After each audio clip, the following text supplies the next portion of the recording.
honestly, that could be the chops. What's going on, producers? So we got our jazz sample, put a little into Slice X, and I went from 100 BPM to 94. One of the things to note is that I did medium grid slicing, but make sure you go to the name right here, right click, and then click tempo sync, because otherwise when you do medium grid slicing, it actually won't slice it evenly, which is what we have right here. All of these slices are the same length, which should be helpful in actually chopping this up in a way that makes sense. But we'll see, because I know the rhythms are a little bit off compared to how you might normally program. But anyways, I got the FPC, right? And we're gonna actually put the drums on the FPC to start, just so you guys can see how you get this loose feeling that you'll hear in a lot of DIlla type beats. So let's just start off putting the snares down. I'm gonna turn the metronome on. Right? But here's what we're gonna do. We're gonna pull this second snare here slightly off. Right? Starting to feel a little more loose. Let's put down the two kicks. Right? We're gonna bring this kick also forward.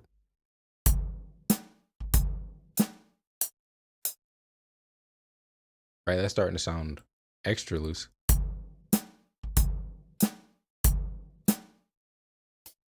Let's do the same thing with the hi-hat.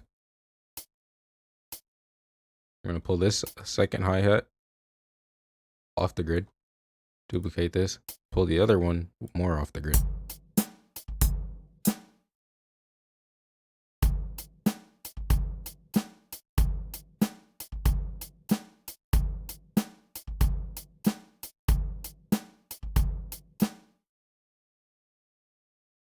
So let that be our main drum pattern to start.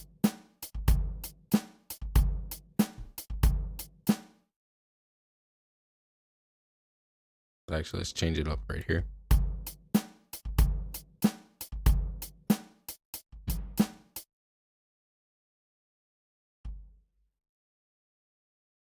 Now the first one, let's have it go. We're gonna bring this kick right here also off the grid.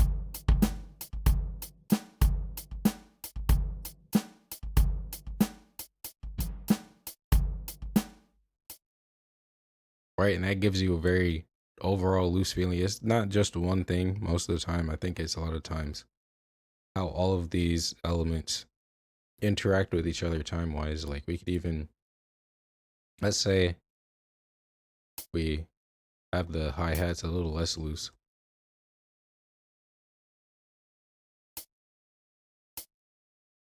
Right? Now let's just bring all of them slightly forward.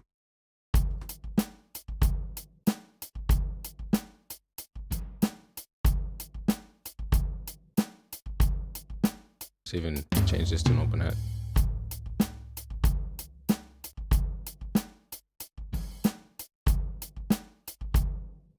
Boom. You got some drums with a good groove and a good swing on them. Just that simple. And even get a little more crazy with it. Let's say you want your kicks to be 4. I would say leave the kicks on the very strongest beats. So let's say the 1. Leave those on the grid. Drag all of the rest of them slightly forward.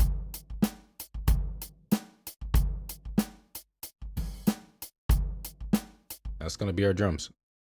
So let's just split these onto the drum samples we have. And to move all of them the way I just did was let me actually get these onto here too. But anyways, to move all of them that same way that I just did, all I did was Alt K.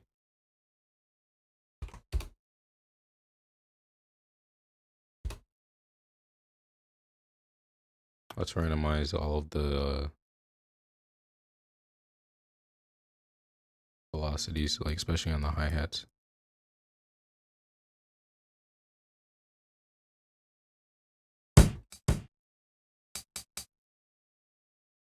Alter the volumes a little more.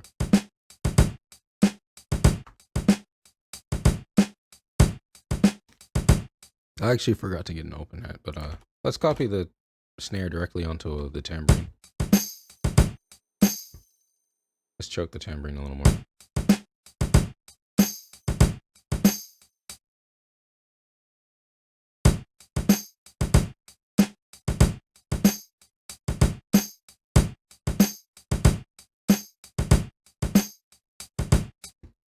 Let's go into our EQ and get a lot of the high end out of the kick.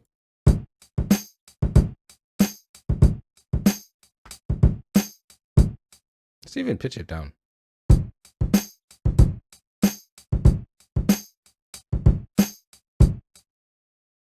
change this to mono. And let's get a camel crusher.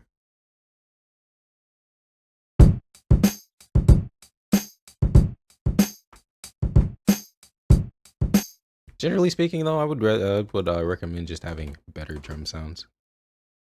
No lie, these aren't the best drum sounds ever, but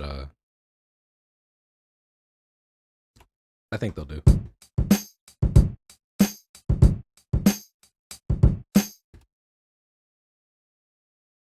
Let's open up an FPC and use one of the open hats from the Funk kit.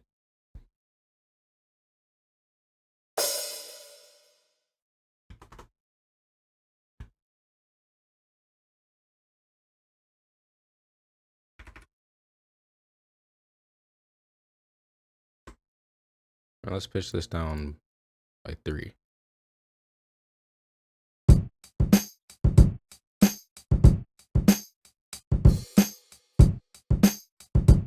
now let's put a close hi-hat with no velocity in order to choke the open hat. Alright, that's gonna be our drums. Now, let's chop this sample we have.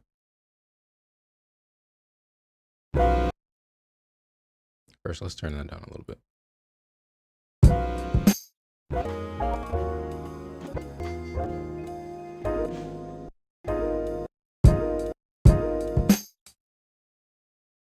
What we're gonna do is we're gonna move down the master pitch here by 400.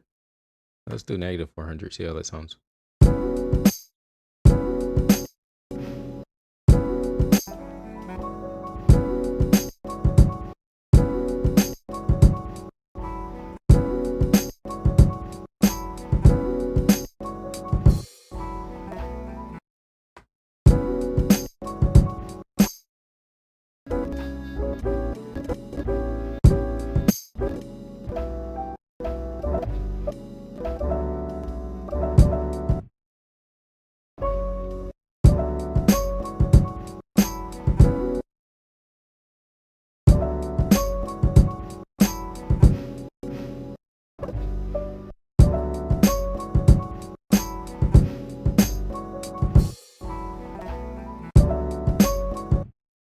Let's go into our sample and mess with this envelope here to take some of the transient out.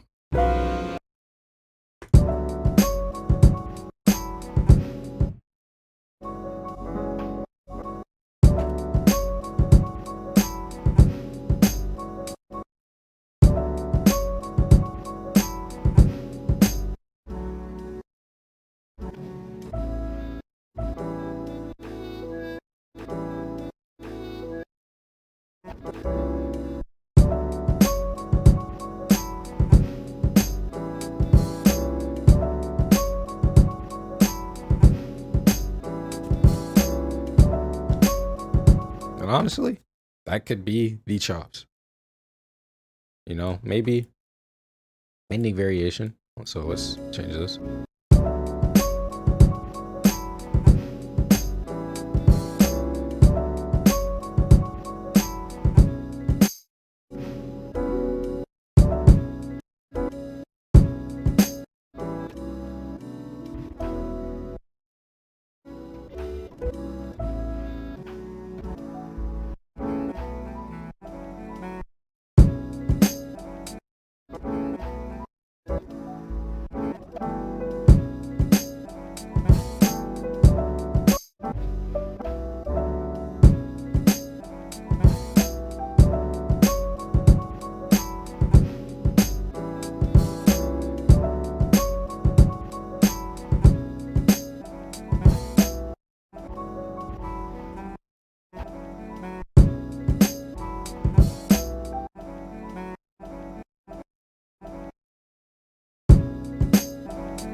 call that our chops. I believe this was D sharp minor before, but we did minus 400, so let's find out what that'll be. So D sharp, move it down for it, B. Now, because the chord progression was jazzy, because we made it that way intentionally, putting down bass notes might be very weird, very dissonant, maybe even off. That's why I would say mostly in this situation, keep it simple. We've got the triple oscillator pulled up. We're only using the first one.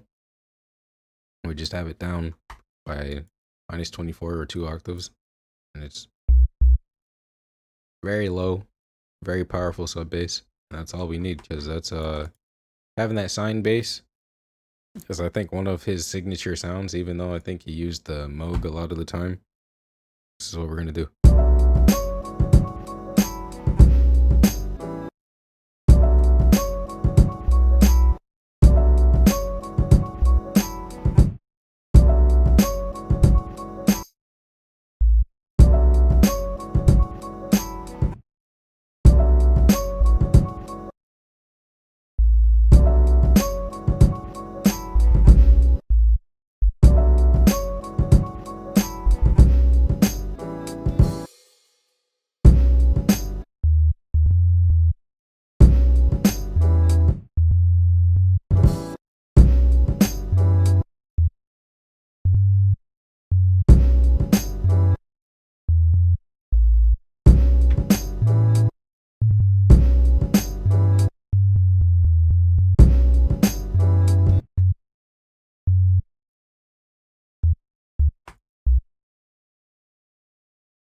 Now, these notes could be very wrong. The main goal is to have them not sound too off, but likely it won't be perfect.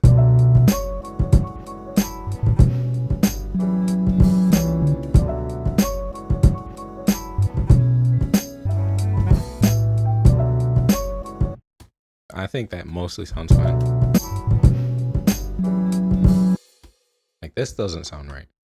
I couldn't even tell you what this should be.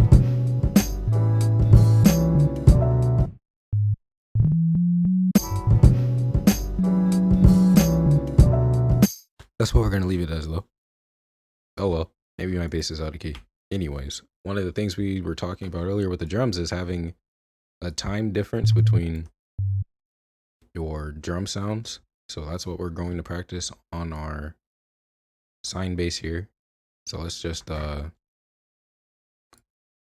all of the bass notes that aren't on the first beat, drag them slightly forward, and let's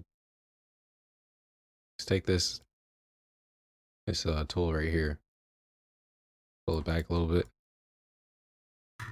keep that from spilling over. Let's see how this affects our bass.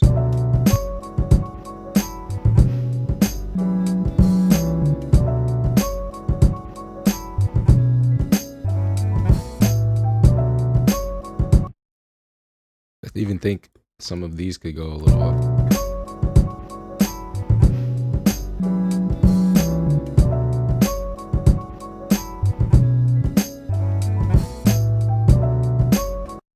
So let's drag that back down.